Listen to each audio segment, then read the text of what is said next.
अस्सलाम वालेकुम स्टूडेंट्स, कैसे हैं आप लोग?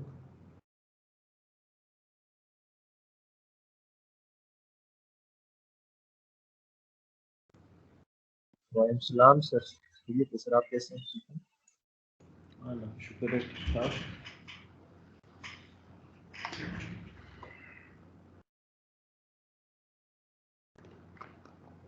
ओके, सो लास्ट टाइम जो है हम ग्लोबल क्लाइमेट सिस्टम के बारे में कुछ लर्न करने की कोशिश की, जहाँ हमने लर्न किया बेसिकली मिलानकोविच जो फोर्सिंग है, जिसमें 3 हमने साइकिल्स डिस्कस किए थे। इफ़ यू रिमेंबर, कुछ याद है कौन से हमने साइकिल्स डिस्कस किए थे?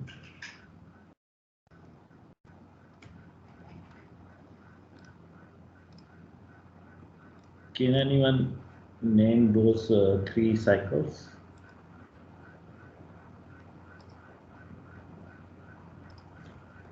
सर आप वो वॉबलिंग की बात कर रहे हैं? जो मिलानकोविच साइकिल्स थे, हमने कुछ डिस्कस किया था, उसमें कौन से 3 साइकिल्स थे? Yup, that is regarding wobbling, 1 cycle था।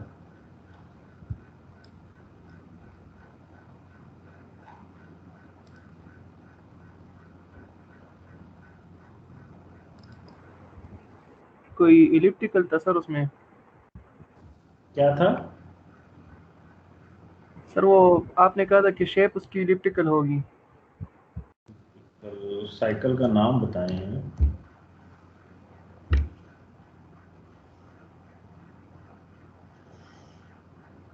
ओके, एनीवे, अगर आप लोगों को याद नहीं है तो बताता चलता हूँ। एक साइकिल था इसेंट्रिसिटी, जिसमें जो ऑर्बिट है अर्थ का वो सर्कुलर से इलिप्टिकल शेप में कन्वर्ट होता है। ठीक है। दूसरा साइकिल हमने डिस्कस किया था टिल्ट, जिसको ऑब्लिक्विटी कहते हैं। और थर्ड साइकिल था रिसेशन। ठीक है। तो ये 3 साइकिल हमने लास्ट टाइम डिस्कस किए थे, जो कि अफेक्ट करते हैं जो हमारा क्लाइमेट सिस्टम है उसको अफेक्ट करते हैं। So in addition to those 3 cycles, so हम आज जो है वो डिस्कस करने जा रहे हैं about some of the hypothesis during glacier period. और उसके साथ साथ, क्योंकि आपको याद होगा जब हम क्लाइमेट मॉडल्स की बात कर रहे थे during the evolution of the climate models under the IPCC assessment reports, कि वो किस तरह इवॉल्व हुआ 1970 से लेकर अब तक, तो उसमें बहुत सारी चीज़ें जो है with the passage of time जो हैं उन मॉडल्स में इम्प्रूव हुई। तो एक जो इम्प्रूवमेंट है उस मॉडल क्लाइमेट मॉडल में, उसमें हमने एक इंट्रैक्शन जो है डिस्कस किया था, लाइक इफ़ यू रिमेंबर के एटमॉस्फेयर और ओशन का भी क्लाइमेट जो है वो इंट्रैक्शन है, उसका भी फीडबैक है। सो रिगार्डिंग ओशन और ड्यूरिंग ग्लेशियराइजेशन पीरियड हम डिस्कस करने जा रहे हैं कि क्या बेसिकली कार्बन डाइऑक्साइड कैसे जो है वो रिमूव होती थी एटमॉस्फेयर से। कार्बन डाइऑक्साइड के सिंक ज़्यादा थे, ओशन में रिमूव होती थी थ्रू डिफरेंट मीन्स, जिसकी वजह से जो है ग्लेशियर पीरियड जो है वो होता था, जिसे हम ग्लेशियलाइजेशन कहते हैं। So firstly we are going to start with the ice albedo temperature feedback. So what is albedo?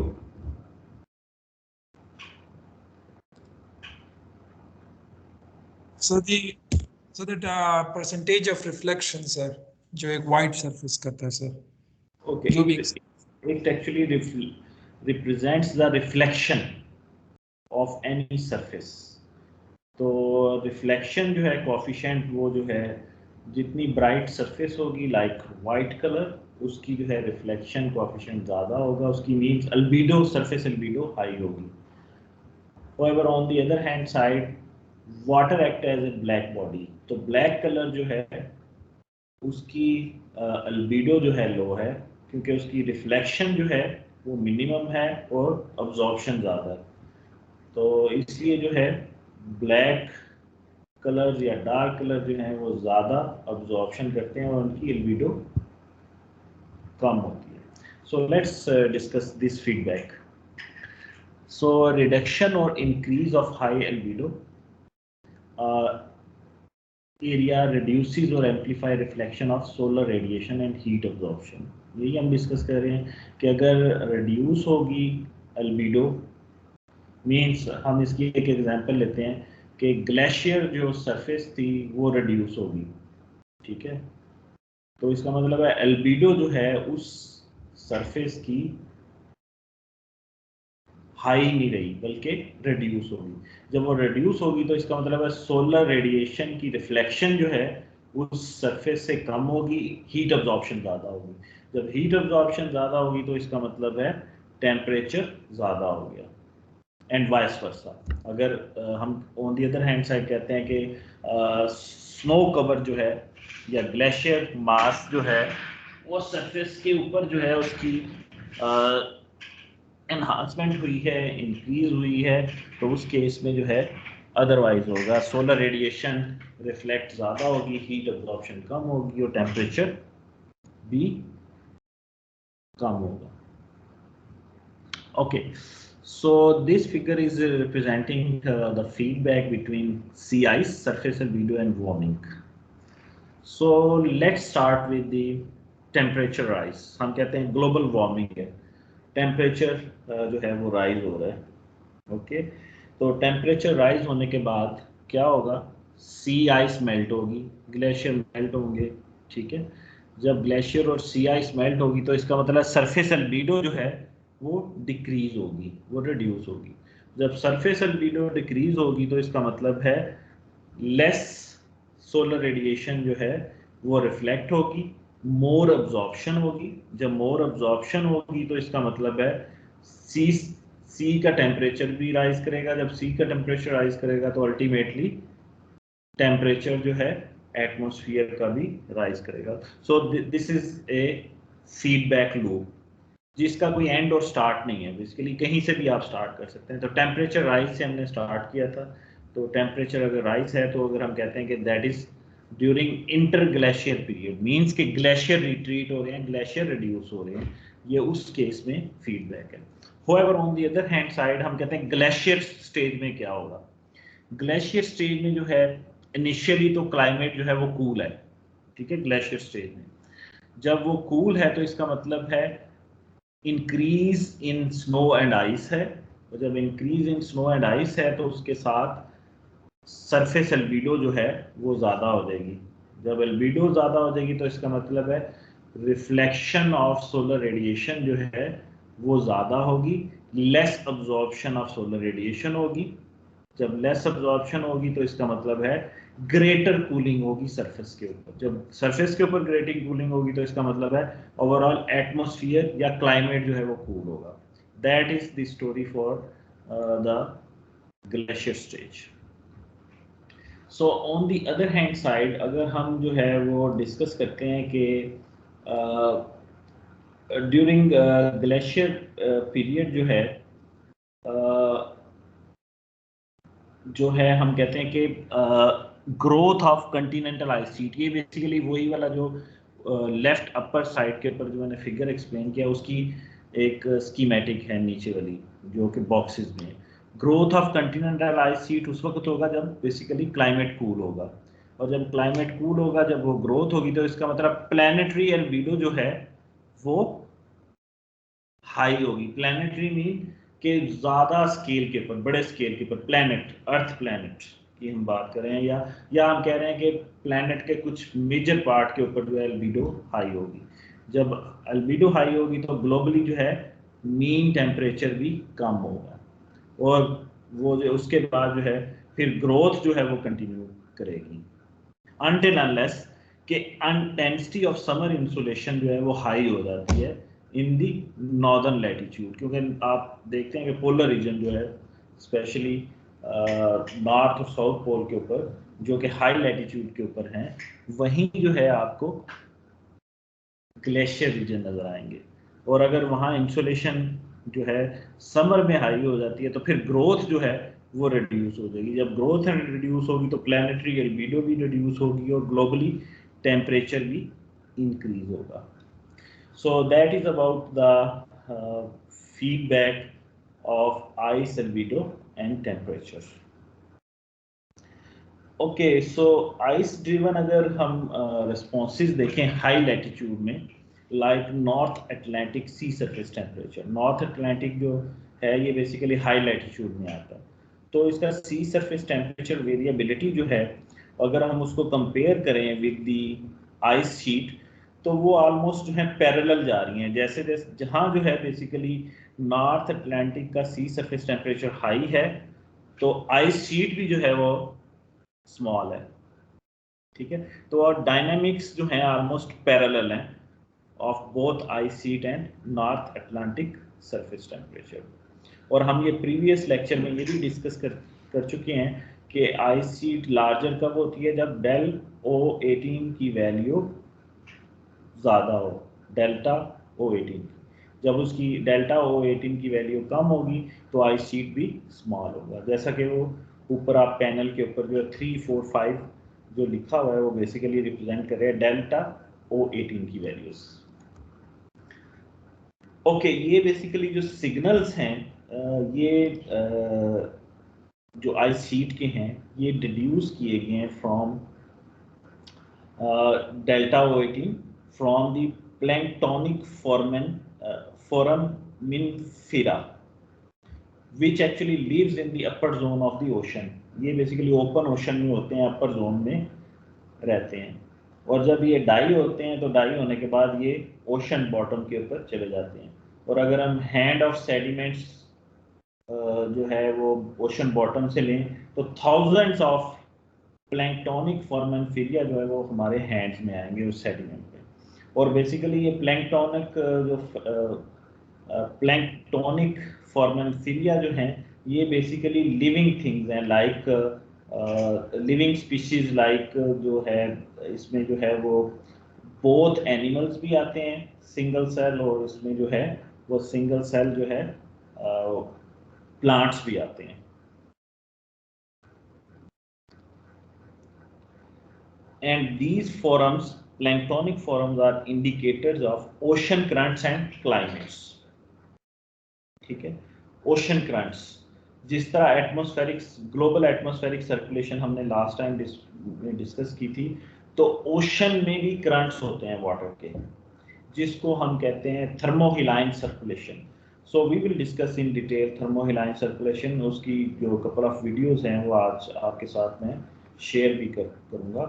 तो प्लैंक्टोनिक फोरम्स जो हैं वो इंडिकेट करते हैं कि ओशन में करंट्स की सर्कुलेशन क्या है, वाटर करंट्स, ठीक है।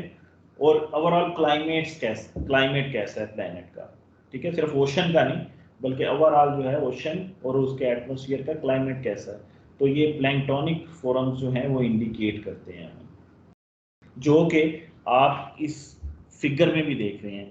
डेल O18 जो है ये प्लैंक्टोनिक फोरम से लिए गए हैं और उससे इंडिकेशन जो है वो हमें हो रही है कि आइस शीट ज़्यादा है या आइस शीट कम है। तो क्लाइमेट हमें पता लग रहा है कि क्लाइमेट कूल है या क्लाइमेट वार्म है।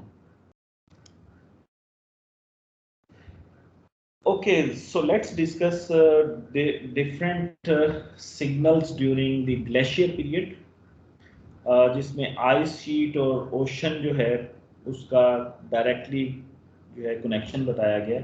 जैसा कि हम इस एनिमेशन में देख रहे हैं कि आइसबर्ग या ग्लेशियर कार्विंग हो रही है, ठीक है।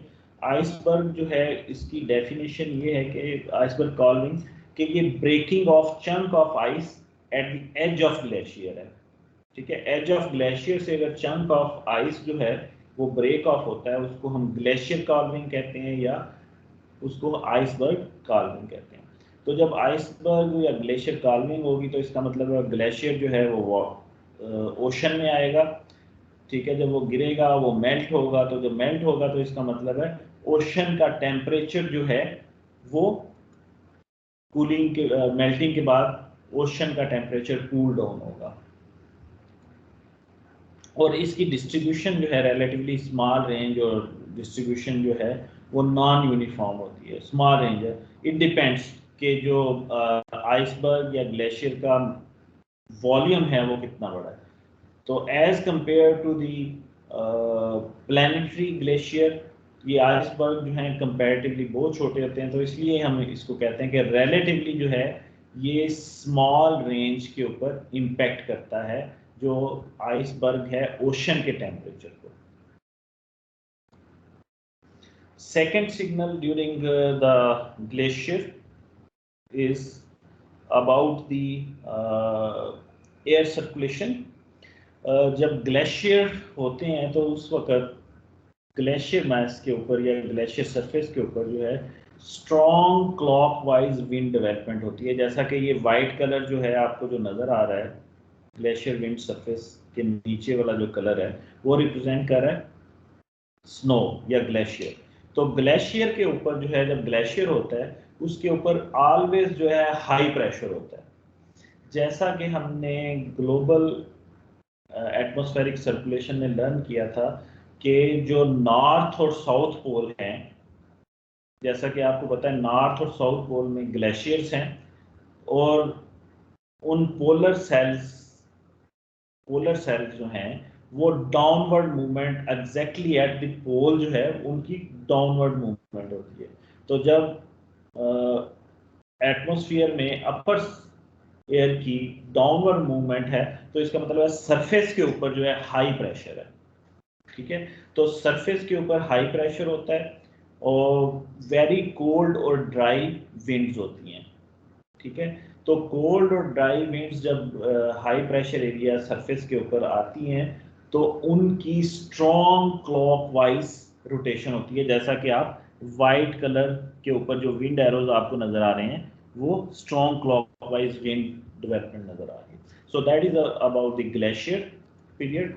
होएवर ड्यूरिंग द इंटरग्लेशियर जो कि वाइस वर्सा है, कोल्ड ड्राई एयर जो है वो रिप्लेस करती हैं with the south westerly wind. जैसा कि आप देख रहे हैं वाइट कलर जो है स्नो बहुत कम है, उसके ऊपर जो एरोज हैं वो साउथ वेस्टर्ली विंड्स हैं, और क्लॉकवाइज रोटेशन जो है वो बिल्कुल डिसअपीयर हो जाती है जब इंटरग्लेशियर पीरियड होता है। And then third signal is about the ocean circulation. जैसा कि थर्मोहेलाइन सर्कुलेशन की मैं बात कर रहा हूँ, तो ग्लेशियर सर्कुलेशन और इंटरग्लेशियर सर्कुलेशन में आपको थोड़ा सा डिफरेंस नज़र आ रहा है। तो जो बेसिकली रेड कलर का एरो है ये शो कर रहा है warm surface water of the sea. Ocean के जो सरफेस के ऊपर है जो वाटर है वो रिलेटिवली वार्म होता है और उसकी लेस डेंसर होता है। ठीक है, और जबकि ओशन की डेप्थ के ऊपर यानी कि बॉटम की तरफ जाएं तो रिलेटिवली जो है जो ब्लू कलर लाइन में आपको सर्कुलेशन नजर आ रही है ये शो कर रही है कि ये कोल्ड वाटर है और रिलेटिवली डेंसर वाटर है। तो बेसिकली जो है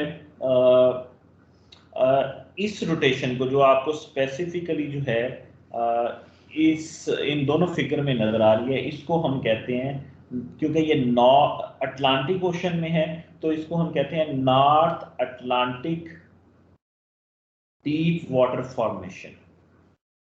राइट, तो जब वार्म वाटर जो है जो कि साउदर्न हेमिस्फीयर से होता हुआ ये नॉर्थ की तरफ ट्रेवल करता है, जो वार्म वाटर है वो साउदर्न हेमिस्फीयर से होता हुआ ये नॉर्थ अटलांटिक ओशन की तरफ मूव करता है।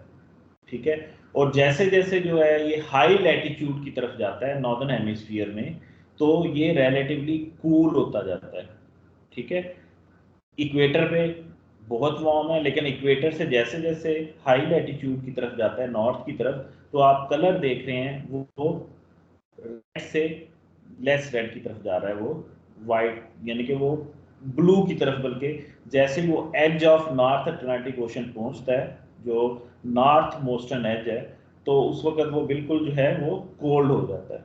तो जैसे वो कोल्ड होता है तो वो बॉटम की तरफ मूव करता है ओशन की। तो इस सर्कुलेशन को जो है बेसिकली हम कहते हैं, या फॉर्मेशन को हम कहते हैं north Atlantic deep water formation. So during glacier stage जो है देयर इज ए रिडक्शन और shut down of North Atlantic deep water formation, क्योंकि जब वार्म वाटर जो है बिल्कुल north most of the Atlantic Ocean पहुंचता है तो वो डीप वाटर फॉर्मेशन होती है।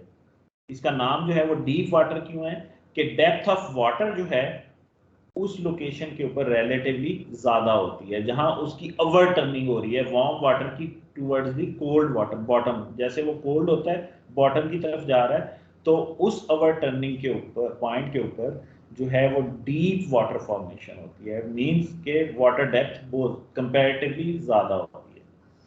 तो in glacier stage there is a reduction or shutdown of North Atlantic deep water formation in the high northern latitudes, while in glacier stage there is also reduced heat transport from equator to pole, means there is a further cooling, क्योंकि वो warm water जो है relatively वो cool होता है as compare to इंटरग्लेशियर circulation, और वो बहुत ज्यादा जो है नॉर्थ की तरफ मूव नहीं करता। ठीक है, वो रिडक्शन हो जाती है उस फॉर्मेशन की, तो हीट ट्रांसपोर्ट जो है वो रिलेटिवली कम होती है। जब हीट ट्रांसपोर्ट कम होगी तो फर्दर कूलिंग होगी। और जो आपको वाइट कलर के नजर आ रहे हैं जो basically shed in both glacier और इंटरग्लेशियर सर्कुलेशन, तो वो वाइट कलर शो कर रहा है बेसिकली कि ये एरिया जो है स्नो कवर है, ग्लेशियर है। तो इन ग्लेशियर सर्कुलेशन जो है, जो व्हाइट कलर आपको बिल्कुल जहां अवर टर्निंग हो रही है उसके ऊपर जो शेड है वो शो कर रहा है ग्लेशियर्स। होएवर इन इंटरग्लेशियर, क्योंकि वो अवर टर्निंग जो है वो या नॉर्थ अटलांटिक डीप फॉर्मेशन जो है वो बहुत स्ट्रॉन्ग होती है, और हीट ट्रांसपोर्ट जो है इक्वेटर से नॉर्थ पोल की तरफ वो बहुत ज्यादा होती है कंपैरेटिवली टू ग्लेशियर स्टेज, तो जिसकी वजह से वार्मिंग होती है।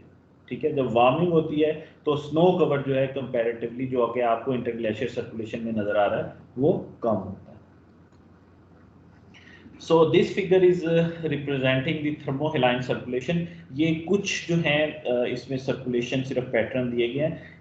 इन कमिंग स्लाइड जो है वो डिटेल से जो है हम वो सर्कुलेशन देखेंगे।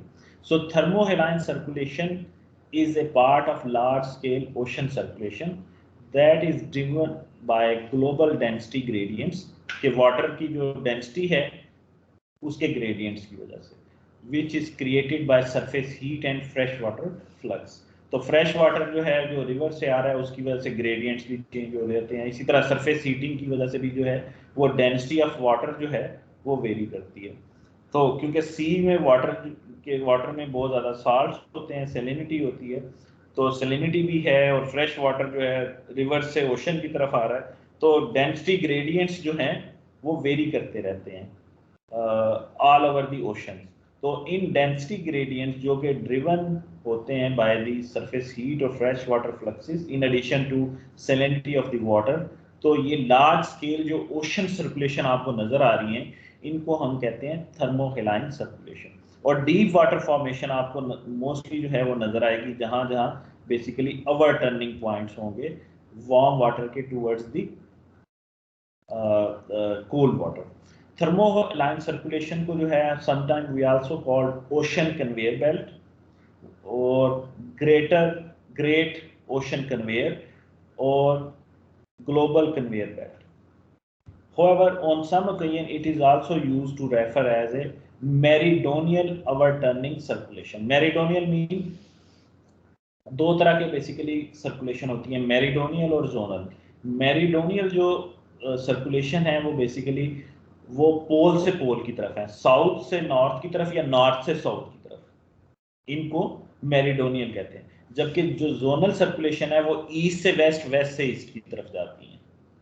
ठीक है, तो ओवरऑल अगर आप देखें ये जो थर्मोहेलाइन सर्कुलेशन है सिर्फ जो आपको साउदर्न जो हेमिस्फीयर का जो पोल है उसमें ये जोनल है, बाकी जितनी भी सर्कुलेशन है थर्मोहेलाइन की मैक्सिमम वो आपको मेरिडोनियल ओवरटर्निंग नजर आएंगी।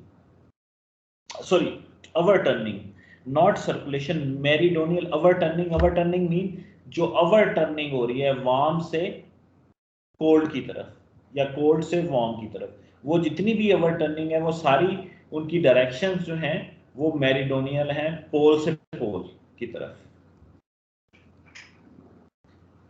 Okay, so the then question arises, theoretically the ice albedo feedback जो कि हमने start में discuss किया है, would be sufficient to explain the entire amplification of Milankovitch forcing needed for observed climate.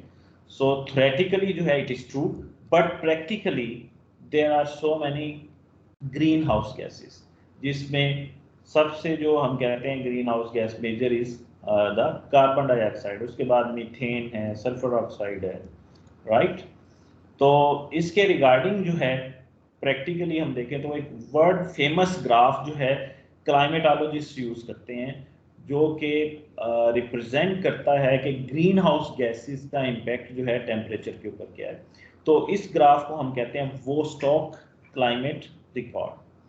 तो इसमें जो है एक्स एक्सिस के ऊपर जो है from present to 160,000 years ago का डेटा है ऑफ टेम्परेचर, जो कि राइट हैंड साइड के ऊपर आप देख रहे हैं ordinate is temperature, while on the left hand side जो ऑर्डिनेट है वो उसमें मीथेन है पार्ट्स पर बिलियन में और कार्बन डाइऑक्साइड है पार्ट्स पर मिलियन में.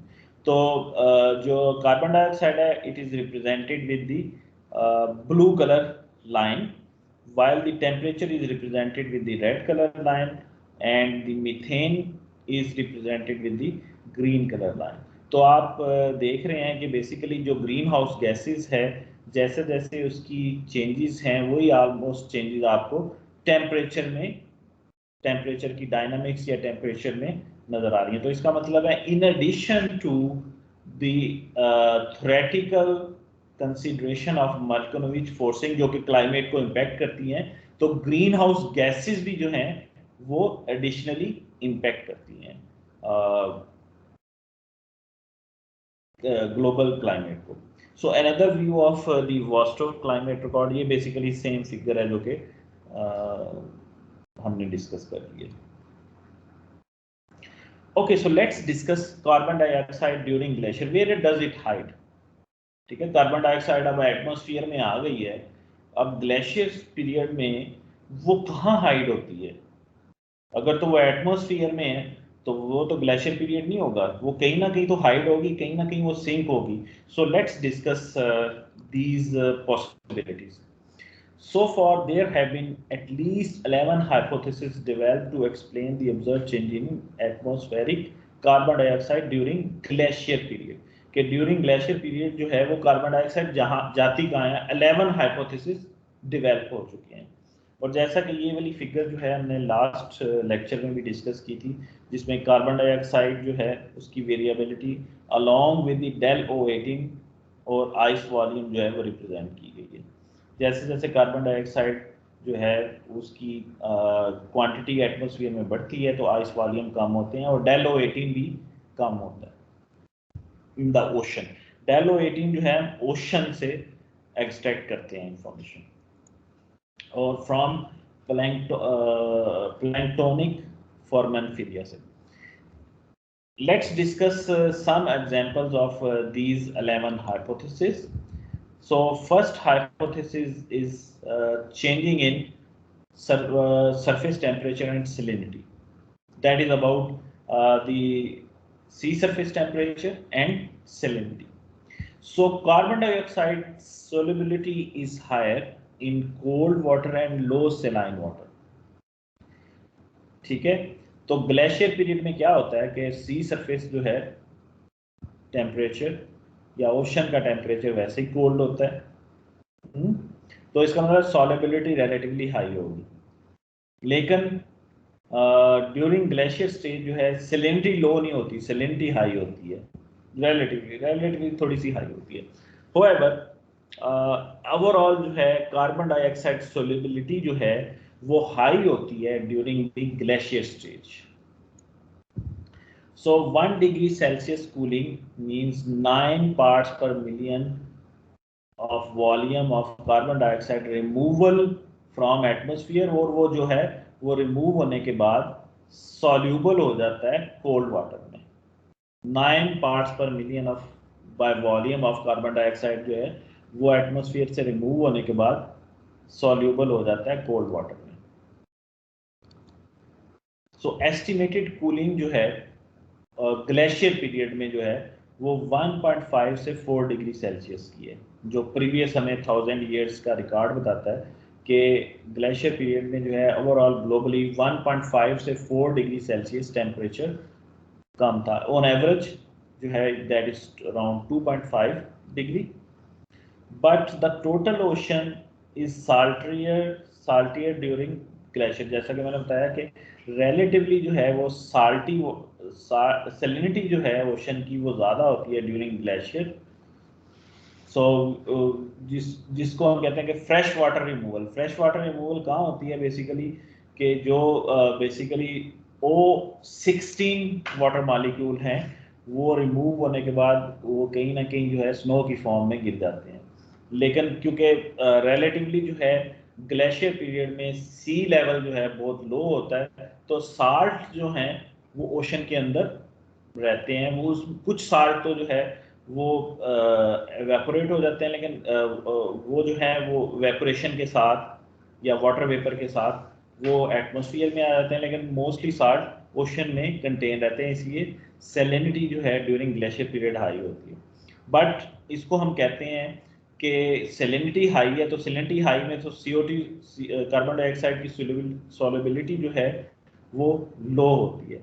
But on the other hand side the temperature of the water is very cold, तो उस टेम्परेचर की वजह से सॉल्युबिलिटी जो है कार्बन डाइऑक्साइड की हाई हो जाती है, जिसको हम कहते हैं compensation of temperature effect. Overall जो है ड्यूरिंग ग्लेशियर पीरियड जो है CO2 जो है एटमॉस्फेयर से रिमूव होने के बाद कोल्ड वाटर जो ओशन का होता है रिलेटिवली रिच इन सैलिनिटी, उसमें सॉल्यूबल हो जाता है, उसमें एब्जॉर्ब हो जाता है। So that is first hypothesis about glacier period. तो ग्लेशियर पीरियड में जो है CO2 सरफेस जो वाटर है ओशन का उसमें सॉल्यूबल हो जाता है। So that is first hypothesis. Second hypothesis is about biological pump. So biological pump dominate sea carbon distribution throughout the ocean. So इसमें जो है dissolve carbon dioxide in water is converted into organic matter. So जो carbon dioxide है atmosphere से directly जो है water में dissolve होता है ओशन के, and it is converted to organic matter by photosynthesis in ocean surface. तो फोटोसिंथेसिस प्रोसेस से जो है वो कन्वर्ट हो जाता है organic matter, and further organic matter settles through the water column, और वो कहाँ जाता है ओशन के बॉटम के ऊपर। देन अकमुलेशन और decomposition of these organic matters at depth which dominates the distribution of carbon throughout the world ocean। क्योंकि ऑर्गेनिक मैटर जो है उसमें कार्बन जो है वो जो डिजॉल्व होती है कार्बन डाइऑक्साइड वाटर में से, उसमें से कार्बन जो है वो डिस्ट्रीब्यूट कर देता है through out the world ocean. So that's why the through this photosynthesis process, जिसको हम बायोलॉजिकल पंपिंग कहते हैं, इस बायोलॉजिकल पंपिंग हाइपोथेसिस में ये बताया गया है कि डिजॉल्व कार्बन डाइऑक्साइड जो वाटर में आते हैं फ्रॉम द एटमॉस्फेयर, वो ऑर्गेनिक मैटर बनने के बाद डिकम्पोजिशन की फॉर्म में या अकमुलेशन की फॉर्म में ओशन बेड के ऊपर through out the world ocean जो है वो डिस्ट्रीब्यूट हो जाते हैं, और लेटर ऑन वो स्टोर हो जाते हैं इन deep water, and this process is called biological pump. Then next hypothesis is iron fertilization hypothesis. So iron fertilization जो है it actually driven by dust blown into ocean from dry continents, deserts, to stimulate the phytoplankton bloom, which increases the biological productivity. तो इसमें इस जो है iron fertilisation में जो है बेसिकली जो प्लैंकटन है वही सिंगल, जो मैंने बताया था कि सिंगल सेल प्लांट्स या एनिमल्स जो कि फ्लोट करते हैं along the mercy of sea tides and currents, mostly जो है वो ओशन की सरफेस के ऊपर होते हैं। तो आयरन फर्टिलाइजेशन जो है वो बेसिकली ड्रिवन होती है due to the temperature gradient, वो कॉन्टिनेंट और ओशन के टेम्परेचर ग्रेडियंट की वजह से। तो एरिड लैंड या जिसको हम कहते हैं डेजर्ट्स या कॉन्टिनेंट्स, वहाँ से जो है डस्ट ब्लोन पार्टिकल्स के साथ आयरन जो है वो ओशन की तरफ आती है, और वो जो आयरन पार्टिकल हैं वो बेसिकली क्या करते हैं, स्टिमुलेट करते हैं फाइटोप्लैंक्टन के ब्लूम को, कि उनकी जो बायोलॉजिकल एक्टिविटी है, प्रोडक्टिविटी है, उसको एनहांस करते हैं। तो जब वो इन्हांस करते हैं तो इसका मतलब है कार्बन डाइऑक्साइड जो है वो रिमूव होगी, तो एटमॉस्फेरिक कार्बन डाइऑक्साइड जो है रिमूव होती है। तो ग्लोबली जो है अगर हम देखें ड्यूरिंग ग्लेशियर स्टेज जो है from different region over the continental area, ये बेसिकली जो एरो शो कर रहे हैं कि ये विंड्स जो हैं ये डस्ट ब्लोन जो है आयरन पार्टिकल्स जो हैं वो ओशन की तरफ जो है उससे मूव करते हैं, और इन एरियाज में जो है बायोलॉजिकल प्रोडक्टिविटी इंक्रीज होती है, जिसकी वजह से एटमॉस्फेरिक कार्बन डाइऑक्साइड रिमूवल होती है, क्योंकि बायोलॉजिकल प्रोडक्टिविटी के लिए कार्बन डाइऑक्साइड चाहिए, तो वो एटमॉस्फेयर से आती है। तो जब एटमॉस्फेयर से कार्बन डाइऑक्साइड रिमूवल होगी तो एटमॉस्फेयर का टेम्परेचर डिक्रीज होगा during glacier stage. So iron fertilization hypothesis जो है वो it increases the biological pump, जिसको हम बायोलॉजिकल प्रोडक्टिविटी भी कहते हैं। तो उसकी जो बेसिकली स्कीमेटिक है, it is shown in the boxes. तो हम बेसिकली स्टार्ट करते हैं ड्यूरिंग हम कहते हैं कि जी ग्लेशियर पीरियड है फॉर एग्जांपल, ठीक है, ग्लेशियर पीरियड स्टेज है। तो ग्लेशियर पीरियड में जो ग्लोबल एवरेज सरफेस टेम्परेचर है वो लेस होगा, equator to pole temperature gradient जो है उसमें वो क्रिएट होगा, ठीक है। जब वो टेम्परेचर ग्रेडियंट है उसकी वजह से east to west wind speeds उनके ऊपर अफेक्ट होगा, वो कंपैरेटिवली हाई होंगी, उसकी वजह से डस्ट ब्लोन पार्टिकल्स के साथ आयरन जो है वो ओशन के अंदर आएगा, जिसकी वजह से intensity of ocean biological productivity या बायोलॉजिकल पंप वो एनहांस होगी। जब वो एनहांस होगी तो एटमॉस्फेरिक कार्बन डाइऑक्साइड जो है वो रिमूव होगा या कम होगा। जब वो रिमूव होगा, कम होगा, तो ग्लोबली जो है ग्लोबल एवरेज सरफेस टेम्परेचर मजीद कम होगा एंड सो ऑन। तो ग्लेशियराइजेशन में जो है बेसिकली ये एक और हाइपोथेसिस है जिसमें via dust blown particles through iron fertilization biological productivity के बाद ग्लोबली जो है सरफेस टेम्परेचर डिक्रीज होता है। So that is another hypothesis. So another hypothesis is about the coral reef hypothesis. So that is also regarding the biological productivity. So coral reef में जो है basically क्या होता है, कोरल रीफ है क्या, जैसा कि ये आप फिगर में देख रहे हैं कि बेसिकली कैल्शियम कार्बोनेट जो है टाइप का मटेरियल होता है, जो कि बड़ा हार्ड सा मटेरियल होता है। हमें नजर आता है कि ये शायद रॉक है, ठीक है, वो रॉक नहीं होती, वो बेसिकली लाइमस्टोन या कैल्शियम कार्बोनेट उसे हम कहते हैं। और इसका जो केमिकल फार्मूला है वो आप देख रहे हैं, कैल्शियम और हाइड्रोकार्बोनेट जो है वो जब मिलते हैं तो कैल्शियम कार्बोनेट, जिसको हम कोरल रीफ कहते हैं, उसके साथ कार्बन डाइऑक्साइड और वाटर भी होता है। तो ये जो है प्रोसेस जो है डुअल प्रोसेस है, दोनों तरफ एरो हैं कि कोरल रीफ जो है वो ग्रो भी हो सकता है और कोरल रीफ कम भी हो सकता है, ठीक है। जो जब ग्रोथ होती है उसको हम कहते हैं कि वो कोरल रीफ की ग्रोथ होगी कैल्शियम कार्बोनेट की। ऑन अदर हैंड साइड अगर कैल्शियम कार्बोनेट दूसरी तरफ आ रहा है, लेफ्ट साइड की तरफ विद कार्बन डाइऑक्साइड और वाटर, तो उसको हम कहते हैं कोरल रीफ वेदरिंग हो रही है। सो ड्यूरिंग रीफ ग्रोथ, जब रीफ ग्रोथ होगी कैल्शियम कार्बोनेट बनेगा तो उसके साथ कार्बन डाइऑक्साइड इंक्रीज होगा। मेन वो कार्बन डाइऑक्साइड भी बन रहा है, राइट हैंड साइड के ऊपर देखें, इसका मतलब वो कार्बन डाइऑक्साइड कहाँ जाएगा, वो एटमॉस्फेयर में जाएगा। तो जब वो कार्बन डाइऑक्साइड एटमॉस्फेयर में जाएगा तो ग्लोबली टेम्परेचर राइज होगा, जब टेम्परेचर राइज होगा तो इसका मतलब है ग्लेशियर मेल्ट होंगे, जब ग्लेशियर मेल्ट होंगे तो सी लेवल भी जो है वो राइज करेगा, वो हाई होगा। While on the other hand side reverse process में, जिसको हम रीफ वेदरिंग कहते हैं, तो रीफ वेदरिंग में जो है कैल्शियम कार्बोनेट, कार्बन डाइऑक्साइड और वाटर जो है वो मिलके लेफ्ट हैंड साइड के ऊपर कैल्शियम और हाइड्रोकार्बोनेट ये बनाते हैं, तो जिसकी वजह से कार्बन डाइऑक्साइड जो है वो एटमॉस्फेयर से रिमूव होगा। जब एटमॉस्फेयर से रिमूव होगा तो ग्रीन हाउस गैसेस कम होगी एटमॉस्फेयर में। इसका मतलब है सरफेस जो एटमॉस्फेयर का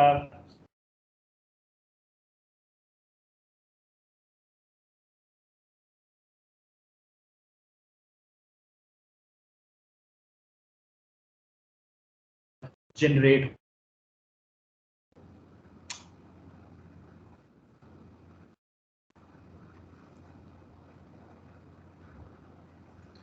तो ग्लेशियर जो है उसमें जनरेट होंगे। Can you hear me? Yes sir, इससे पहले सर आपकी आवाज कट गई। ओके, रीफ ग्रोथ तक आपको एक्सप्लेनेशन हो गई? जी सर। ओके, तो रीफ वेदरिंग में जो है बेसिकली कैल्शियम कार्बोनेट के साथ कार्बन डाइऑक्साइड और वाटर मिलके जो है कैल्शियम और हाइड्रोकार्बोनेट बनाते हैं। तो वो कार्बन डाइऑक्साइड कहाँ से आती है? वो बेसिकली एटमॉस्फेयर से रिमूव होती है।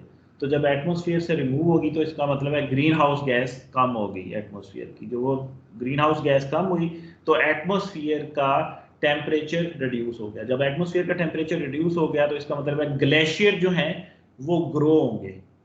जब ग्लेशियर ग्रो होंगे तो वो ग्लेशियर ग्रो होने के लिए कहीं से तो स्नो आएगी। वो कहाँ से आएगी? वो जब, जैसा कि हमने लास्ट टाइम हाइपोथेसिस डिस्कस किया था, H2O16 वो जब इवेपोरेट होते हैं तो वो कहीं ना कहीं जो है स्नो की फॉर्म में गिरेंगे।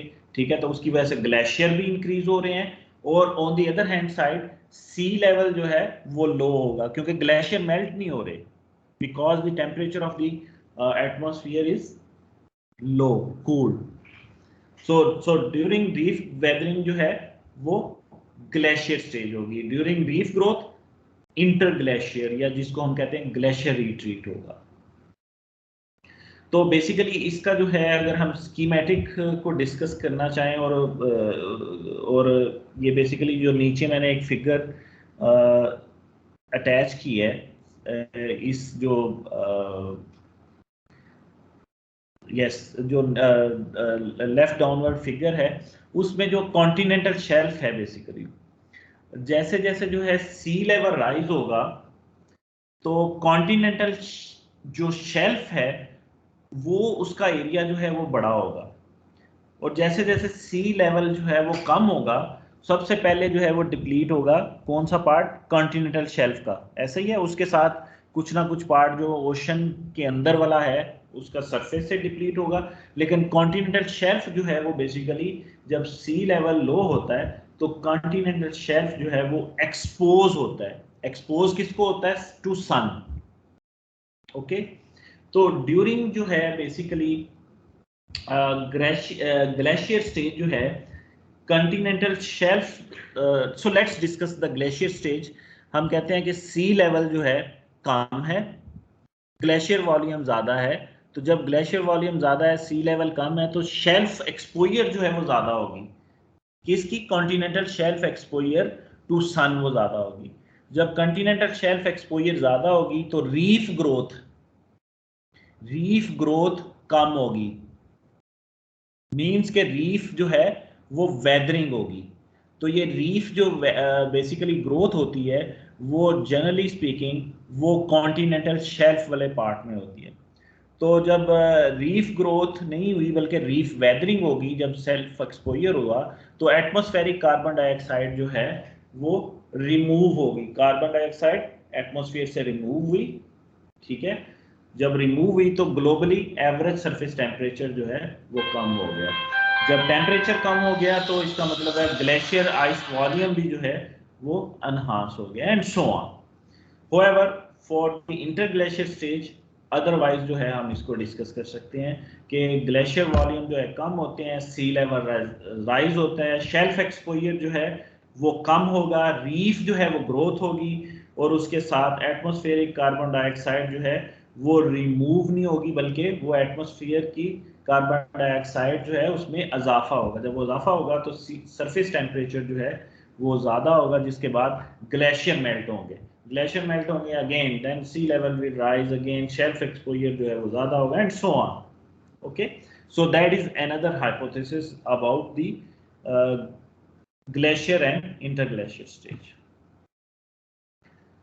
So glacier grew, sea level fell, the continental shelf exposure, intensity of biological pump increases, removal of atmospheric carbon dioxide, जो कि मैंने last slide में explain कर दिया है. So same explanation is actually written here. However, in addition to the previous explanation, यहाँ जो है एक थोड़ा सा difference है. So let's discuss that hypothesis. As the glacier grew, हम कहते हैं कि ग्लेशियर आइस वॉल्यूम जो है इनहांस हुआ, तो सी लेवल जो है वो फेल हो गया, कॉन्टिनेंटल शेल्फ जो एक्सपोजर है वो ज़्यादा होगी। जब कॉन्टिनेंटल शेल्फ एक्सपोजर ज़्यादा होगी तो उसके साथ रिवर फ्लक्स जो है उसमें कॉन्टिनेंटल शेल्फ एक्सपोजर के साथ जो सेडिमेंट होते हैं कॉन्टिनेंटल शेल्फ के, वो बेसिकली रिच होते हैं in organic matters including nutrients.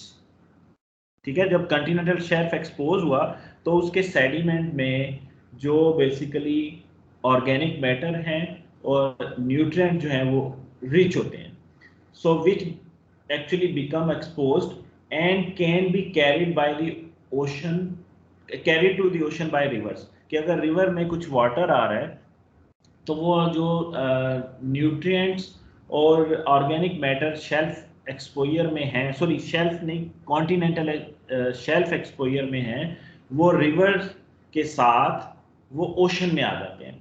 और उसके साथ साथ जो है फॉस्फेट कंसंट्रेशन जो है रिवर में वो भी ज़्यादा होती है। सो including nutrients and organic matters of continental shelf, जो रिवर में फॉस्फेट हैं, जब ये ओशन की तरफ आते हैं तो ये तीनों चीज़ें जो हैं ये क्या करती हैं, बायोलॉजिकल प्रोडक्टिविटी को एनहांस करती हैं, या हम कह सकते हैं कि इंटेंसिटी ऑफ बायोलॉजिकल पंप को इंक्रीज करती हैं। जब बायोलॉजिकल प्रोडक्टिविटी इंक्रीज हुई तो उसको कार्बन डाइऑक्साइड चाहिए। वो कार्बन डाइऑक्साइड कहाँ से आएगी, वो एटमॉस्फेयर से रिमूव होगी। जब एटमॉस्फेयर से रिमूव होगी carbon dioxide for biological productivity, तो ग्लोबली जो है सरफेस टेम्परेचर कम होगा और ग्लेशियर जो है वो और ज़्यादा मास उसका इंक्रीज होगा, एंड सो ऑन। सो इस जो है हाइपोथेसिस को हम कहते हैं shelf nutrient hypothesis. So which is different from the previous one. Previous one में जो है शेल्फ एक्सपोजर का जो है, शेल्फ एक्सपोजर जब कम होता है या ज़्यादा कम होता है in case of the glacierization period, तो उस केस में जो है रीफ ग्रोथ नहीं होती बल्कि रीफ वेदरिंग होती है। ठीक है, तो और दूसरे वाला जो हाइपोथेसिस है उसमें शेल्फ एक्सपोजर के साथ जो है, शेल्फ एक्सपोजर का जो न्यूट्रिएंट्स हैं, ऑर्गेनिक मैटर्स हैं, इन एडिशन टू रिवर में जो फॉस्फेट कंसंट्रेशन है, ये तीनों चीज़ें जब ओशन में आती हैं उसकी वजह से बायोलॉजिकल प्रोडक्टिविटी एनहांस होती है, जिसकी वजह से ग्लेशियराइजेशन स्टेज होती है। तो ये डिफरेंस है दोनों जो लास्ट जो है हाइपोथेसिस हमने डिस्कस किए हैं। So any question until know about the hypothesis?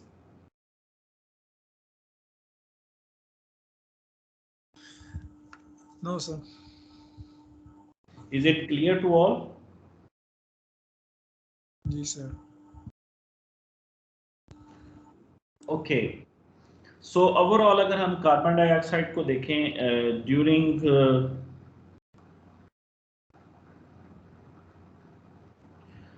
During जो है ग्लेशियराइजेशन पीरियड जो है, राइट हैंड साइड के लेफ्ट हैंड वाली फिगर तो हमने प्रीवियस लेक्चर में भी देखी थी, आज के भी लेक्चर में। however the interesting part is the table on the right hand side. So all these things actually causing the lowering of glacier carbon dioxide level by 90 parts per million. वो 90 parts per million कैसे बनते हैं? Firstly cooling by average temperature जो कि 2.5 degree Celsius की हमने बात की थी, उस टेम्परेचर के ऊपर जो है कार्बन डाइऑक्साइड जो रिमूवल है from atmosphere that is around 22। और उस कूलिंग इफेक्ट की वजह से जो है क्योंकि सी लेवल जो है वो लो होगा, सी लेवल लो होने की वजह से सैलिनिटी कंपैरेटिवली हाई होगी। इंक्रीज इन सैलिनिटी बाय 1.1% जो कि +11 पार्ट्स पर मिलियन है। और अगर हम कंबाइन करें कूलिंग और सैलिनिटी इफेक्ट को, तो फिजिकल प्रॉपर्टीज की वजह से जो कार्बन डाइऑक्साइड रिमूवल है atmosphere say that is -11। -11 minus represents removal of carbon dioxide from atmosphere, और प्लस साइन जो है वो रिप्रेजेंट कर रहा है increase in carbon dioxide of the atmosphere, जो कि सैलिनिटी की वजह से इंक्रीज हुई +11 पार्ट्स पर मिलियन। इसके अलावा biological chemical distribution of ocean carbon अगर देखें, उसकी वजह से भी जो है कार्बन डाइऑक्साइड के ऊपर जो इम्पैक्ट होता है। So let's discuss it. इसमें जो है सबसे पहले जो है वो एंटार्कटिक ओशन जो है दैट इज अननोन, वो उसका हमें कोई आइडिया नहीं क्योंकि हमारे पास डेटा नहीं है। पोल के ऊपर हमारे पास किसी किस्म की इंफॉर्मेशन नहीं है। And second is about tropical upwelling region. Upwelling जो है it is an oceanographic phenomena that involves wind driven motion of dense cooler nutrient rich water towards the ocean surface replacing the warmer water, जिसमें जो है basically dense cooler और nutrient rich water जो है वो जब ओशन सरफेस की तरफ जाता है और रिप्लेस करता है वार्मर वाटर को, तो क्या होता है इसकी वजह से बायोलॉजिकल पंप, ठीक है, वो एनहांस होता है, बायोलॉजिकल एक्टिविटीज एनहांस होती हैं, प्रोडक्टिविटी, उसकी वजह से -25 पार्ट्स पर मिलियन जो है रिमूव होते हैं कार्बन डाइऑक्साइड के फ्रॉम एटमॉस्फेयर। इंक्रीज्ड इसके अलावा जो है ग्लोबल डीप वाटर है, एंटार्कटिक सरफेस सी सरफेस वाटर है, या अदर जो बायोकेमिकल रीडिस्ट्रीब्यूशन है, इन सारी एक्टिविटीज को की वजह से जो है कार्बन डाइऑक्साइड बेसिकली वो रिमूव हो रहा है एटमॉस्फेयर से। और टोटल एस्टिमेटेड अगर कार्बन डाइऑक्साइड चेंज हम देखें that is -86 which is around 90 parts per million. तो ड्यूरिंग ग्लेशियर स्टेज जो ये बेसिकली डेटा है ये प्रॉक्सी डेटा है, ये हमारे पास कोई इंस्ट्रूमेंटल रिकॉर्ड नहीं है, ठीक है, मिलियन ईयर्स अगो की से पहले की बात है, जिसमें डेल O18 की वैल्यू से एक्सट्रैक्ट की गई है इंफॉर्मेशन, या आइस कोर से इंफॉर्मेशन एक्सट्रैक्ट की गई है। तो उस डेटा की बेस के ऊपर जो ग्लेशियर पीरियड में कार्बन डाइऑक्साइड लेवल है वो बताया जाता है by the scientist that there is almost 90 parts per million of carbon dioxide removal from the atmosphere during glacier stage। और ये वॉस्टॉक जो फिगर है ये मैं ऑलरेडी एक्सप्लेन कर चुका हूँ, ये वही वाला वॉस्टिक फेमस ग्राफ है जिसमें जो है वो टेम्परेचर राइट हैंड साइड के ऊपर टेम्परेचर देख रहे हैं, डेल O18 की वैल्यू है, लेफ्ट हैंड साइड के ऊपर इंसुलेशन है 65 डिग्री नॉर्थ, मीथेन है, कार्बन डाइऑक्साइड है, और एक्स एक्सिस जो नीचे है उसमें टाइम है from present up to 400,000 year before present, और जो टॉप के ऊपर जो शीशा है वो रिप्रेजेंट कर रहा है डेप्थ ऑफ जो आइस कोर्स या depth of yes depth of ice course हैं जहाँ पे डेल O18 की वैल्यू एक्सट्रैक्ट की गई हैं। तो बेसिकली जो है अगर हम प्रेजेंट सिचुएशन देखें तो प्रेजेंट सिचुएशन में कार्बन डाइऑक्साइड जो है वो एनहांस हो रही है, उसके साथ टेम्परेचर भी इंक्रीज हो रहा है और उसके साथ मीथेन भी इंक्रीज हो रही है और डेल O18 जो है वो रिड्यूस हो रही है। बहुत सारी जो फिगर में एक्सप्लेन करूँ, आप देख रहे हैं कि नीचे मैंने जो है ये लिंक्स भी दिए हुए हैं, तो इन फिगर्स की जो एक्सप्लेनेशन है अगर आप डिटेल में देखना चाहते हैं तो इन लिंक्स के ऊपर जाके आप वो डिटेल जो है रीड कर सकते हैं। However, during glacier and interglacier जो है साइंटिस्ट क्या कहते हैं, during glacier Milankovitch forcing lead to less insulation at northern hemisphere overall जो हम बात करते हैं, and snow accumulates, that's why at the polar region snow accumulates, continental glacier develop होते हैं, slight overall cooling of earth surface, that is during the glacier stage. However, during glacier stage, sea level falls, more nutrient input into the ocean, greater surface productivity, which reduces जो biological productivity की हम बात कर रहे हैं, which reduces carbon dioxide, and that is positive feedback. Positive feedback का मतलब है more cooling. जब वार्मिंग होती है, ग्लोबल वार्मिंग, उसको हम कहते हैं negative feedback.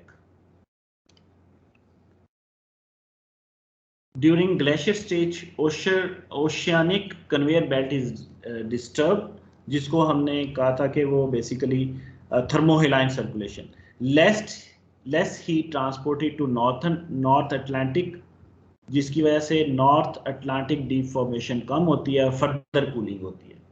So that is again positive feedback. And glaciers reach maximum size sea level drop by 120 metre. ये किसी भी एक पीरियड में जो है वो ग्लेशियर साइज इतना ज़्यादा था कि सी लेवल जो है 120 मीटर तक ड्रॉप हुआ. And that is from proxy record. Stronger winds of glacier stage increases atmospheric dust transport, जिसको हम आयरन फर्टिलाइजेशन कहते हैं.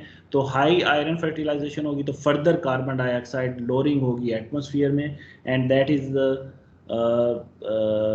Situation during glacialization period. Further during glacialization period, boreal forest converted to tundra or permafrost in large area, which reduced methane. तो ये forest जो थे वो convert हो गए तंद्रा या परमाफ्रॉस्ट. तंद्रा या परमाफ्रॉस्ट जो है उसको हम कहते हैं ये बेसिकली वास्ट फ्लैट जो है रीजन है ऑफ द अर्थ इन विच सब soil is permanently frozen because the temperature through out a year is below freezing. तो जब बिलो फ्रीजिंग होता है तो वो साइल जो है बेसिकली वो फ्रीज हो जाती है, कि वो साइल के अंदर जो मॉइस्चर होता है तो वो साइल के साथ जो है वो फ्रीज हो जाती है. तो वो फ्रोजन साइल को जो है बेसिकली हम कहते हैं तंद्रा या परमाफ्रॉस्ट, जिसकी वजह से रिडक्शन है इन methane. However, during the interglacial stage, अगर हम कहते हैं कि ऑर्बिटल फोर्सिंग जो है वो अगर रिलैक्स हो जाए, जिसकी वजह से मिलानकोविच हम जो साइकिल्स की बात कर रहे हैं वो अगर रिलैक्स हो जाती हैं तो प्लैनेट जो है it rapidly enters into interglacial stage, जिसकी वजह से जो है पॉसिबल ओशन सर्कुलेशन भी चेंज होगी, आइस शीट भी जो है डायनामिक्स चेंज होंगी, इसी तरह ग्रीन हाउस गैसेस जो है उनकी भी क्वांटिटी भी चेंज होगी और उनका फोर्सिंग इफेक्ट भी जो है वो चेंज होगा. तो ये इंटरग्लेशियल स्टेज में जो है पॉसिबिलिटी है कि अगर मिलानकोविच फोर्सिंग जो है या साइकिल जो हैं वो रिलैक्स होते हैं तो पॉसिबिलिटी है कि ओशन सर्कुलेशन जो है वो चेंज होने के बाद, आइस डायनामिक्स चेंज होने के बाद, ग्रीन हाउस गैसेस की क्वांटिटी चेंज होने के बाद इंटरग्लेशियल स्टेज में सिचुएशन एंटर हो सकती है. Excuse me sir. जी जी सर, मिलानकोविच जो फोर्सिंग आपका रिलैक्सिंग मतलब ये हो गया कि सर जो साइकिल्स का जो इफेक्ट ऑन टेम्परेचर वो कम हो जाएगा ये सर, या कोई साइकिल्स रिपीटिशन ऑफ साइकिल्स ज्यादा हो, जो स्पैन होगा वो बढ़ जाएगा? नहीं, फोर्सिंग रिलैक्स का मतलब ये है कि उसमें बहुत ज्यादा अगर वेरिएबिलिटी ना हो. पॉसिबिलिटी है कि अगर वो रिलैक्स होने का मतलब है कि बहुत ज्यादा उसमें चेंजेस ना हो. फॉर एग्जांपल एसेंट्रिसिटी है ना, वो बहुत ज्यादा चेंज नहीं होती. नो वन नोज कि फ्यूचर में क्या होता है, ठीक है. तो अगर वो रिलैक्स हो जाती हैं, बहुत ज़्यादा उसमें वेरिएबिलिटी नहीं होती, तो पॉसिबिलिटी हो सकती है कि वो इंटरग्लेशियल स्टेज में हम परमानेंटली चले जाएं. Okay, so we already discussed this in previous lecture. जिसमें हमने डिस्कस किया था कि जो लास्ट जो ग्लेशियर मैक्सिमम था दैट वाज अराउंड 20,000 ईयर्स अगो, जिसका टर्मिनेशन पीरियड जो था वो that was around 11,000 years ago. और उसके बाद जो होलोसीन ईपो है उसमें इसको हम ईपो को कहते हैं, दैट इज इंटरग्लेशियर ईपो। और टर्मिनेशन 2 जो है ये बेसिकली 100 ऑलमोस्ट 35,000 ईयर्स अगो जो है वो टर्मिनेट हो गया था, जो सेकंड ग्लेशियर था पीरियड। और उसके बाद जो है इंटरग्लेशियर पीरियड जो है उसको हम कहते हैं ईमियन, ठीक है, जो कि बेसिकली 122 से लेकर 100 अराउंड 34 मिलियन ईयर्स अगो का जो पीरियड है उसको हम कहते हैं कि ये इंटरग्लेशियर पीरियड था। लेकिन उसके बाद जो है ईमियन के बाद जो है आप देख रहे हैं कि टेम्परेचर जो है रिडक्शन है थ्रू आउट, ठीक है, और ग्लेशियर मैक्सिमम जो है वो ऑलमोस्ट 18,000 ईयर्स अगो हमें नजर आता है। बट रिसेंटली जो ईपो चल रहा है जिसको होलोसीन ईपो कहते हैं, इसको हम कहते हैं ये इंटरग्लेशियर ईपो है।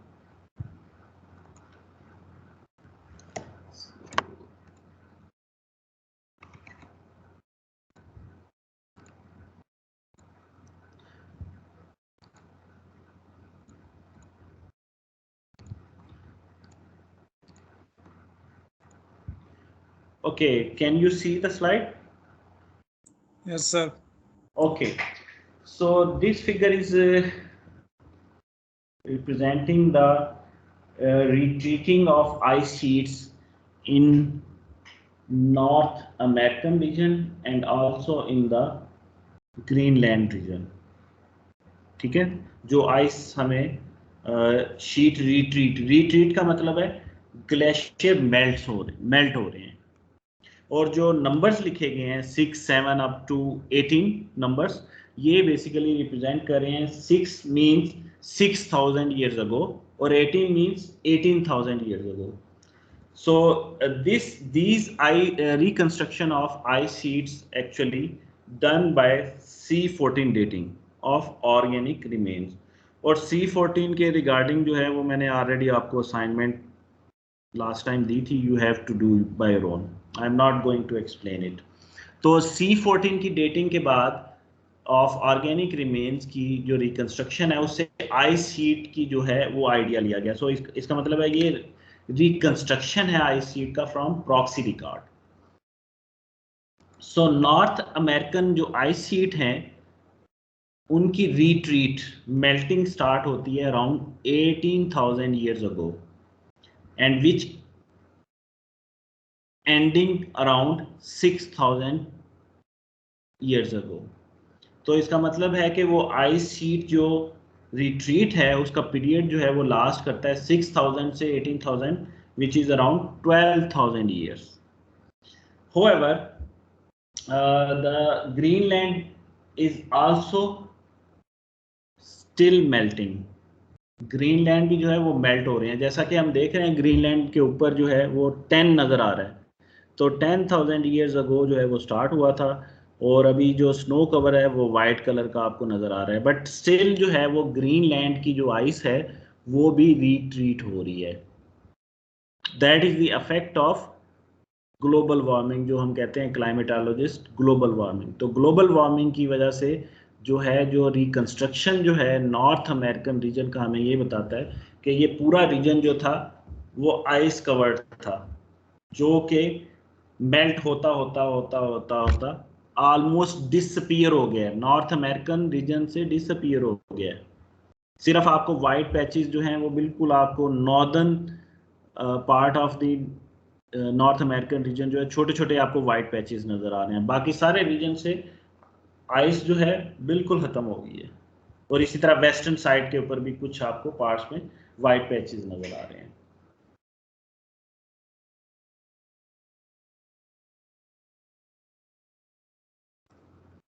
So this figure is representing coral record document the sea level rise associated with the melt of continental glacier.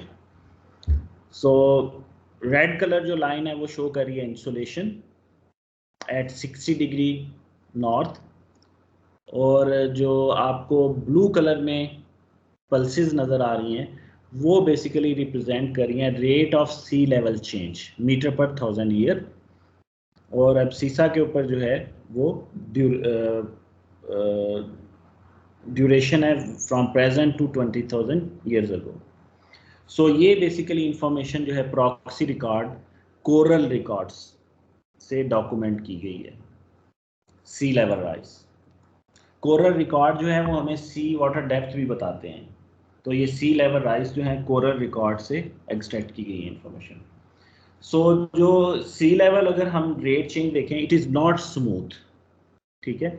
However, we can see there are two melt water pulses जिसको डी ग्लेशियर पल्सेस भी कहते हैं, इंटरग्लेशियर pulses भी कहते हैं।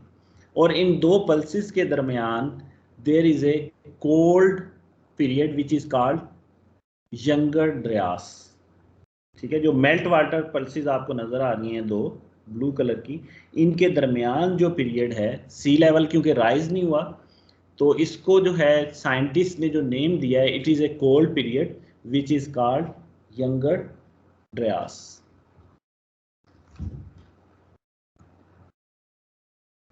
Okay, so let's discuss thermohaline circulation which changes from time to time. So rerouting of meltwater to Labrador Sea, ये rerouting होती रही है, एक जैसा नहीं रहा मेल्ट वाटर के वो एक ही डायरेक्शन में जाए। And then reduction of North Atlantic deep water formation due to decrease in sea surface temperature and sea surface salinity. और इसमें जो है गल्फ जो ऑफ मैक्सिको से जो गल्फ स्ट्रीम है वो भी जो है वो वीक होती हैं ड्यूरिंग, स्पेशली ड्यूरिंग, हम बात कर रहे हैं during glacier period, Gulf Stream भी जो है वो वीक होती हैं।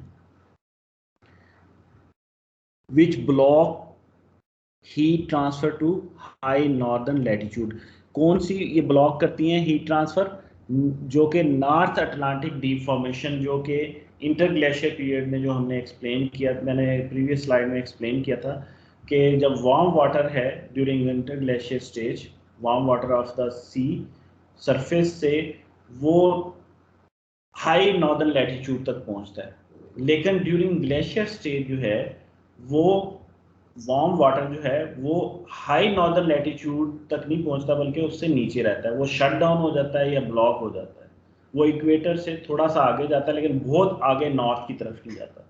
तो इस ब्लॉक्ड या शट डाउन हीट ट्रांसफर की वजह से जो है वो ग्लेशियर स्टेज डेवलप होती है इन दैट रीजन जो कि नॉर्थ अटलांटिक ओशन के नॉर्थ की तरफ है। Okay, so let's discuss the ocean current. So ocean current आप देख रहे हैं पूरी जो है ग्लोब के, देखें डिफरेंट ओशंस हैं और इन ये करंट्स जो हैं ये मूव कर रहे हैं डिफरेंट डायरेक्शंस में। और ये करंट मूवमेंट जो है जैसा कि मैंने बताया है ऑलरेडी कि ये करंट मूवमेंट जो है इसकी रीज़न क्या है, that is associated with the sea water which is movement of sea water which is generated by forces acting upon the main flow such as उसमें जो है ब्रेकिंग वेव हो सकती है, विंड्स हो सकती हैं, कोरियोलिस इफेक्ट हो सकता है, वो भी इफेक्ट करता है। कैबलिंग है, कैबलिंग मीन के वो टेम्परेचर ग्रेडियंट की वजह से, sorry cabbeling is due to the density gradient, इसके अलावा टेम्परेचर ग्रेडियंट है या सैलिनिटी डिफरेंस की वजह से भी हो सकता है। तो इन सारी रीजंस जो कि मैंने ब्रेकिंग वेव्स बताई हैं, विंड्स बताई हैं, कोरियोलिस इफेक्ट है, सैलिनिटी डिफरेंस है या टेम्परेचर डिफरेंस की वजह से ये सारी की सारी, और ओशन सर्कुलेशन जो है जिस तरह एटमॉस्फेयर में सर्कुलेशन होती है इस तरह ओशन में भी जो है वो करंट जो है सर्कुलेशन अपनी चेंज करते हैं। So ocean current is a seasonal directed movement of sea water generated by forcing sources acting upon this mean flow such as breaking water जो मैंने बात की है, विंड्स, कोरियोलिस इफेक्ट है, कैबलिंग है, टेम्परेचर एंड सैलिनिटी डिफरेंस। तो इनकी वजह से ये ओशन करंट्स हमें नज़र आते हैं।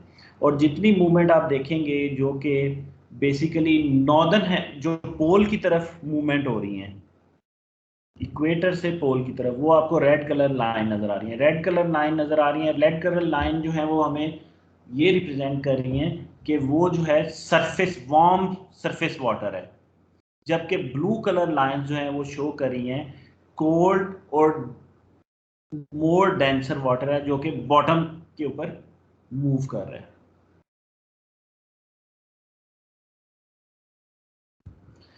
So let's watch some videos about these ocean current. Then you are going to actually understand more about the ocean current changes. So let's watch some videos.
ये हमेशा मेरे को भी वो मैं ਹੁੰਦਾ नहीं ਇੱਥੇ मेरे नाम Mohammad. Thank you.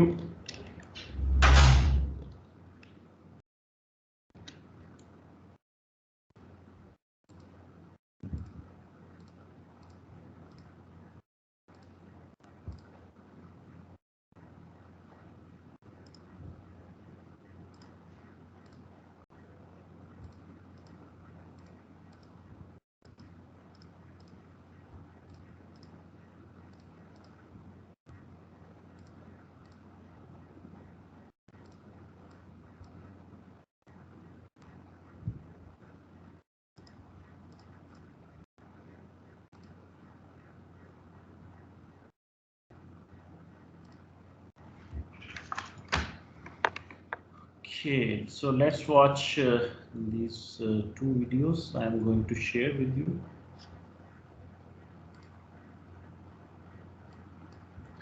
Can you hear me?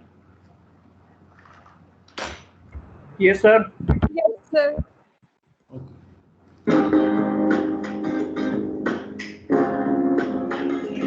Ocean currents. The third type of movement that takes place in the oceans is known as an ocean current. Streams of water move along the surface of the ocean in definite paths. Such more or less permanent streams of water, which flows in a definite direction from one part of the ocean to the other, are called ocean currents. Ocean currents can be thousands of kilometers in length and sometimes about 200 kilometers wide. Currents that originate near the equator and flow towards the poles are called warm currents, and those which originate in the high altitudes and flow towards the equator are called cold currents. Ocean currents are generally named after the regions along which they flow. The warm ocean current flowing along the Brazilian coast is called the Brazilian current, and the cold current flowing along the Labrador coast is known as the Labrador current. Ocean currents are powered by the wind system of the world. The wind systems of the world force the surface water of the oceans to move in a particular direction. A surface current of warm and light water flows from the equatorial region towards the polar region, and a cold current flows from the cold polar regions to the warm equatorial region.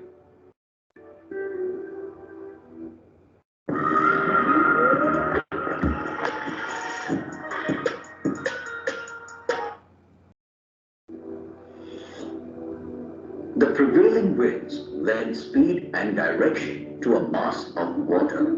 Ocean currents in the northern hemisphere deflect to the right of the wind direction, and currents in the southern hemisphere deflect to the left. Therefore, there is a clockwise circulation of water in the northern hemisphere and an anti-clockwise circulation in the southern hemisphere. This is a Coriolis effect caused due to the rotation of the Earth. Surface motion of prevailing winds drives the subsurface layer at an angle to it. Each layer moves at a slower speed than the one above it and at a greater angle from the wind. The spiral thus created has the overall effect of moving the water mass above the depth of frictional resistance at an angle of about 900 from the wind direction. This is called a Coriolis effect. The temperatures are higher at the equator than at the poles. Hence, water in the oceans near the equatorial regions gets heated more than the one in the oceans near the poles. This unequal heating sets up convectional currents in the ocean. Warm waters of the equatorial regions are lined and move along the surface towards the polar regions, where they are cool, while the cold water is dense and heavy. It sinks downwards from the surface and moves slowly towards the equator, where on warming up it may rise to the surface again.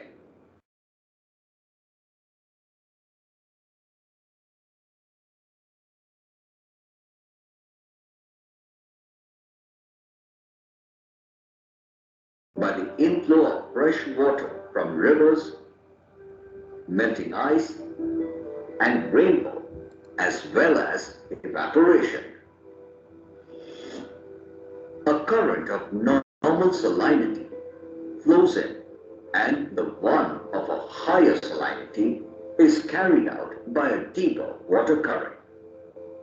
For example, a high rate of evaporation in the Mediterranean Sea increases the salinity and therefore the density of the water. As a result, a current of less dense, that is, less salt water, flows into the Mediterranean from the Atlantic and the Black Sea, while smaller currents of higher salinity flow outwards beneath these currents, so that the salt content of the basin remains constant. Other factors affecting currents are the configuration of the ocean bed and the shapes of land masses. For example, in the Atlantic Ocean, the north equatorial current flows towards the West Indies. Most of the current is channeled into the Gulf of Mexico, where it veers northeastward, bursting into the Atlantic Ocean between Florida and Cuba as the Gulf Stream.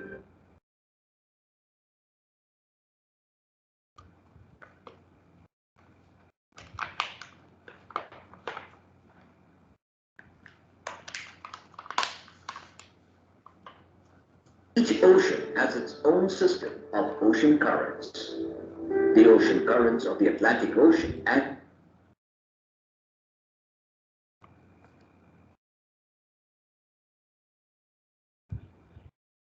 the Pacific Ocean show a common pattern.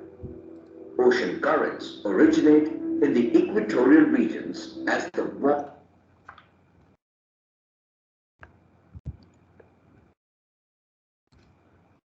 Sorry, there is a disruption. for the audio.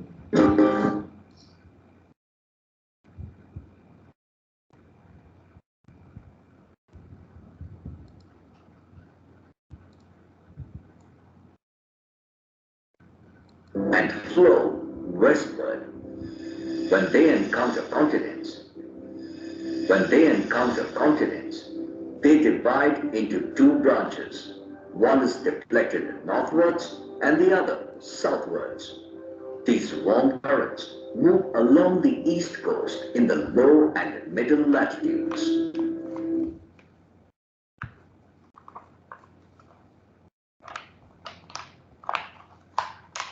As these currents reach the higher latitudes, they move across the ocean and turn towards the equator, washing the western margins of continents.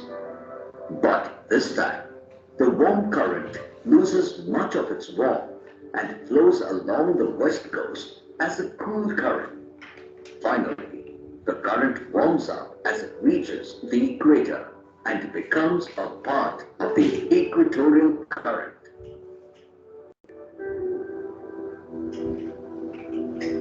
The currents of the Indian Ocean differ from those of the Atlantic and the Pacific Oceans, mainly because of the enclosed nature of the sea and the influence of the monsoon winds. In the northern part of the Indian Ocean, the direction of the current changes according to the season. In summer, when southwest monsoon blow, the current flows in the western direction, and in winter, when the northeast monsoon winds blow, the current flows in the eastern direction.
Okay, students, I think you can watch this video by your own. So the link is provided on this slide. As you can see, the second link I have already shared with you with the video. The last link you have to go through by your own to watch this video. So until now, any question? No, sir.